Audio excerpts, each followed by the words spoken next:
Et par la suite, allons à l'étranger en marge des enjeux de la 77e Assemblée mondiale de la santé qui s'ouvre ce lundi à Genève en Suisse. Les ministres en charge de la santé, dont celui du Gabon, ont pris part à une rencontre sur les stratégies de lutte contre le paludisme. Muriel Bassioro chez Limanéa. À quelques heures de la 77e Assemblée mondiale de la santé à Genève, les ministres de la santé des pays membres de l'Organisation mondiale de la santé se sont réunis ce jour pour échanger sur les stratégies de lutte contre le paludisme dans leur pays. C'est une rencontre très importante, même si elle est courte, c'est vraiment une rencontre d'auto-évaluation et de décision. Qu'est-ce que nous allons faire dans les prochains jours? Cette rencontre était pour le ministre gabonais de la Santé une occasion pour évaluer les atouts du plan national de développement sanitaire. Malgré l'existence d'un certain nombre de choses dont le programme national de lutte contre le paludisme, un certain nombre d'initiatives telles que le test obligatoire que nous venons de prendre par arrêté en 2024, nous avons besoin de mettre en place d'autres idées et partager, échanger avec des collègues était donc d'une importance capitale. Parce qu'il y a des pays comme le Cap-Vert qui aujourd'hui ont vaincu le paludisme. L'initiative des pays est qu'en 2030, le paludisme disparaisse de nos pays et au sein de nos populations. Sur les orientations du président de la transition, le général de brigade Brice Clotaire Oligingema, le gouvernement porte un plaidoyer sur la mobilisation des ressources destinées à financer les programmes de lutte contre le paludisme, la tuberculose et le VIH. Et cette 70e édition a pour thème « Tous pour la santé » et « La santé pour tous ». Les enjeux dans cet élément d'Andinel Tungui et Gérard Magnagna. Tous pour la santé pour tous, thème de la 77e session de l'Assemblée mondiale de la santé qui réunira jusqu'au 1er juin ministres, experts et autorités de la santé de plusieurs pays.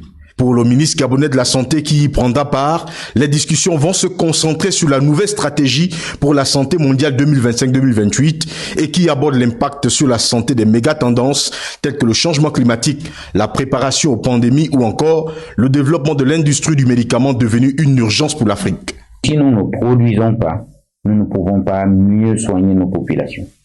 Nous serons toujours assujettis aux éventuels caprices des producteurs qui viennent de l'Occident. Il est donc question aujourd'hui, que ce soit en matière de médicaments, que ce soit en matière de vaccins, que nous mettions sur la table des réflexions qui devraient nous amener à produire ce que nous devons consommer en matière de santé. L'accord sur la prévention, la préparation et l'intervention en cas de pandémie conduite par l'OMS nécessite la mobilisation des financements auprès des bailleurs internationaux, notamment le fonds pandémie auquel le Gabon a soumissionné pour répondre au volet santé de la feuille de route gouvernementale. Nous avons l'occasion de continuer à poursuivre le plaidoyer auprès du secrétariat général de l'Organisation mondiale de la santé, auprès du secrétariat général du fonds du Pandemic Fund, qui est un fonds qui a été créé donc par la Banque mondiale et l'OMS après la survenue de la COVID-19.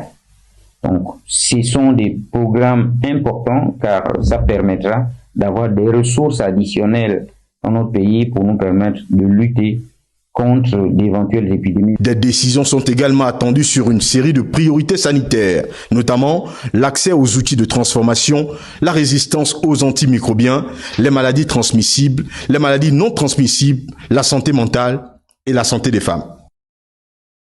C'était des images de Juste Njana à Libreville, fin du colloque interdisciplinaire international initié par l'association scientifique Psy-Cause Gabon.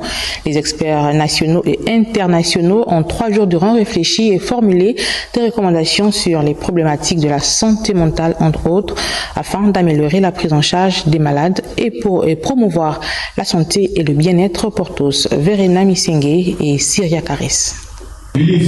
Cette rencontre scientifique à haute portée a suscité un vif intérêt, notamment sur la prise en charge du patient souffrant psychologiquement. En guise de méthodologie, ce que nous pouvons retenir, c'est que face à la maladie mentale, il faut tout de suite cerner, n'est-ce pas, l'élément qui cause le mal que subit le sujet en face, mais également savoir par rapport à ce mal-là comment soulager la douleur, donc bien la souffrance que traverse ce dernier. Les échanges très bénéfiques ont permis de partager l'expérience et l'expertise des participants dans le domaine de la santé mentale. À l'issue de 47 communications en présentiel et à distance, ce colloque nous a permis d'avoir des échanges interdisciplinaires et interculturels autour de la maladie, de saisir les résonances à la fois psychiques, socio-culturelles, économiques et religieuses, de tracer des pistes d'action pertinentes et recommandées afin de donner aux figures de la maladie l'attention qu'elles méritent. Ce colloque interdisciplinaire international a contribué ainsi à promouvoir la recherche scientifique.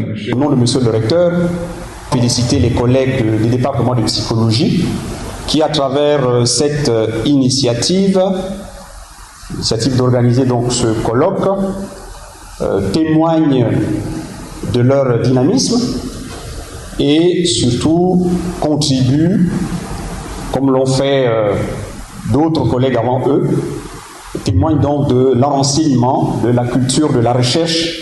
Promouvoir la santé et le bien-être de tous, une vision des autorités du Gabon, lesquelles prônent pour la formation des spécialistes dans le domaine de la santé mentale.